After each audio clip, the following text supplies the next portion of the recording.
ब्लकनि सिङाव थानाय वख'ग डिसिबिआरनि दाब दाब जायगायावहाय दिनै मडेल अंगनबादि मिरु लुफुंनायनि खन्थाइ खोन्था गायसनदों। आंनि 30 नं क'क्राझार जि बियाब बेवहाय लुफुंजानो गोनां जि मडेल अंगनबादि सेन्टार दङ दिनै आङो गासै 8था बावहाय लुफुंनायनि थाखाय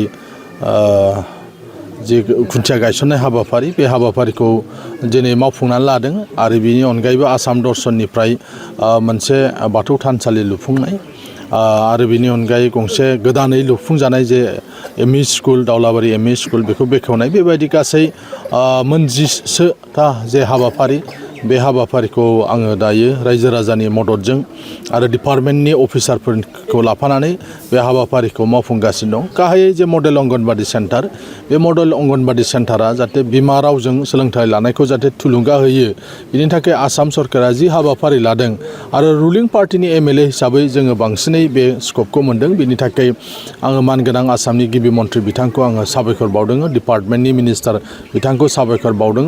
जोंनि बियाबावबो जे मडेल अंगनबादि लुफुंनायनि थाखाय खाबु होनायनि थाखाय जों मिजिंथिदों जे बे मडेल अंगनबादि सेन्टाराव उन्दै उन्दै बैसोनि जे गथ'साफ्रा बेवहाय जे फरायजेननो फैगोन अ आ क ख होननानै सोलोंजेननो फैगोन आरो बेयाव फैबाय थायोबा जाहाथे बिथांमोना खाथिनि जिथु एलपि स्कुल गुदि फरायसालि बेवहाय मुं थिसननो थाखाय बिथांमोना गोसो जागोन। दा बेनिखायनो आसाम सरकारा बुंदों हानायसेबां जे मडेल अंगनबादि सेन्टारखौ गुदि फरायसालिजों साखाथियावनो लुनांगौ जाहाथे बिसोरो मोनसे थासारिखौ मोनो।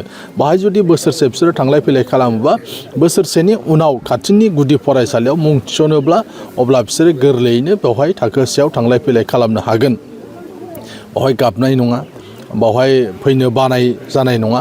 दा बेनि थाखाय बिथांमोना बेबायदि बिथोन होदोंमोन आरो बे लेखायैनो फ्राय आङो आंनि समस्थियाव जेसेबां मडेल अंगनबादि सेन्टार मोनबोदों बेखौ गासैखौबो गुदि फरायसालिनि लांगोनायावनो गायसननो थाखाय नाजादों। मोनसे मोननै टाउनफ्राव बहाबा एडजास्ट जायाखै बे आलादा बाथ्रा, खिन्थु बांसिनखौनो जों बेबायदि खालामनो थाखाय नाजादों।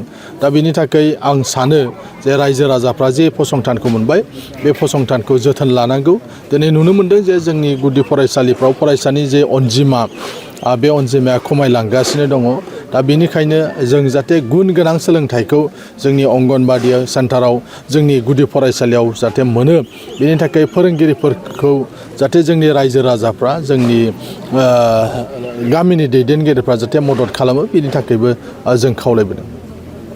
गुबुन जायगायाव लुफुंबावनो गोनां दं गासै एबार जोङो 40 गं जों मोनगोन। दायो बिनि 20 गङा जोंहा एप्रुभ जानानै फैबाय कमिटिया आरो बे एप्रुभ जानायखौ जोङो दिनैनिफ्राय जोङो जागायदों। गासै आंनि समस्थियाव 40 गं एबार गोदानै मडेल अंगनबादि लुफुंजागोन।